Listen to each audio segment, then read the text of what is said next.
capítulo 9, eu apresento aquele que talvez seja um dos mais populares modelos da macroeconomia, que é o modelo keynesiano simplificado. E aí a palavra simplificado não significa que ele seja simples ou que não deva ser considerado. Não, no modelo keynesiano simplificado a gente consegue entender os aspectos essenciais da macroeconomia keynesiana, que nos remete ao grande economista John Keynes, que publicou uma das suas grandes obras, que é a chamada Teoria Geral do Emprego dos Juros da Moeda, que foi publicada originalmente em 1936, em grande parte motivado pelos acontecimentos da Grande Depressão.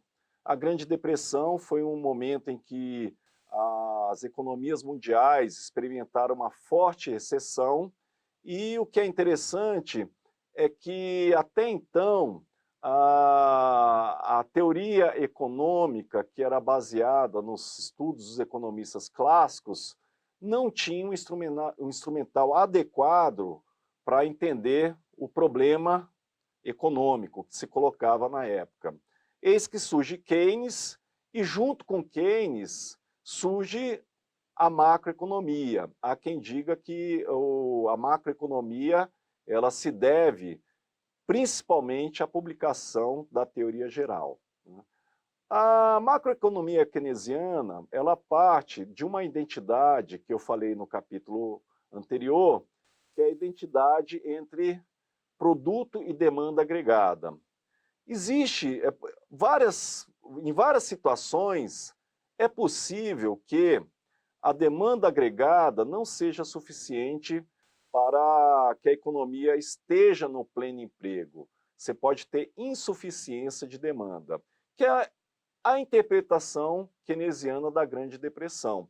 Por vários motivos, dentre eles a queda na Bolsa de Nova York, né, a crise bancária que se estabeleceu, né, as expectativas negativas que se instalaram, né, o nível de demanda agregada caiu muito, consequentemente o nível de atividade econômica também caiu. E essa é uma interpretação keynesiana. Se a crise econômica é explicada pela queda da demanda, o resultado, quer dizer, a política a ser implementada é aquela que estimule a demanda.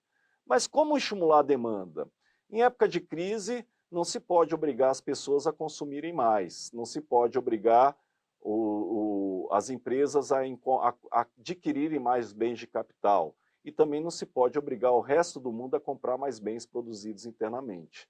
Mas é possível determinar que o governo aumente os seus gastos, e aumentando os seus gastos, ele gera demanda, e isso tende a estimular a economia. Eis que surge uma das primeiras políticas, né, na análise macroeconômica, né, nessa sequência do livro, que é a política fiscal, que é o aumento de gastos públicos como forma de reduzir o desemprego, ou também a redução de impostos nas economias. Essas são as chamadas políticas keynesianas.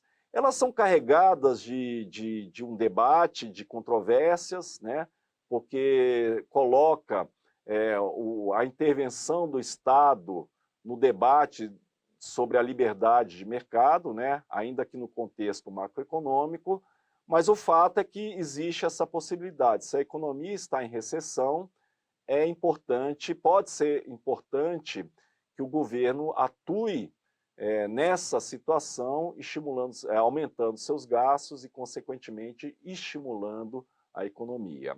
As controvérsias, elas dizem respeito principalmente a outras questões que não estão explicitadas no modelo keynesiano, como, por exemplo, a fonte de financiamento dos gastos públicos, né? Quando o governo aumenta os seus gastos, ele tem que, de alguma forma, financiar esses gastos, né? Ou via a emissão de dívida, títulos públicos, ou via emissão de moeda.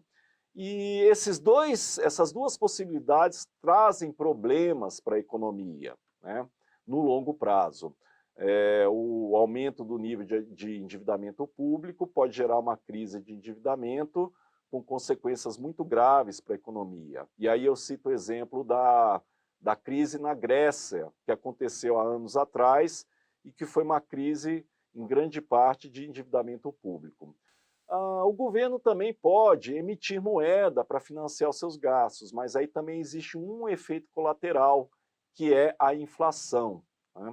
Então, o que eu acho que seja uma limitação, entre aspas, do modelo keynesiano é que ele não considera explicitamente essas fontes de financiamento.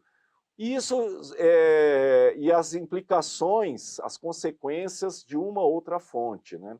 O que é possível a gente avaliar alguns desses aspectos em outros modelos macroeconômicos que foram desenvolvidos posteriormente à publicação da teoria geral, né? Uma outra questão que é importante no modelo keynesiano é entender a ideia por detrás da política fiscal. Mas não existe somente a política fiscal. Existe também uma outra grande política macroeconômica, que é a política monetária.